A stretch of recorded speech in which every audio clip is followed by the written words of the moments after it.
Hello everyone. So, it's time for us to feed our soul. Every one of us has its own struggle in life.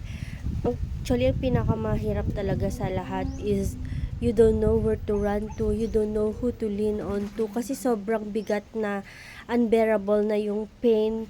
Kahit iyak na tayo ng iyak, wala tayong magagawa. But you know what? Tayo kasi, lumalayo kasi tayo kay Lord.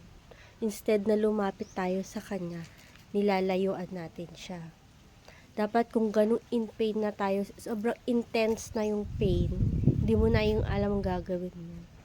Let's have the courage to open the Word of God or to listen to podcasts, to any preachings of the Lord.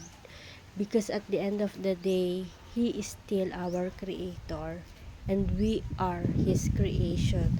We are subject to His authority.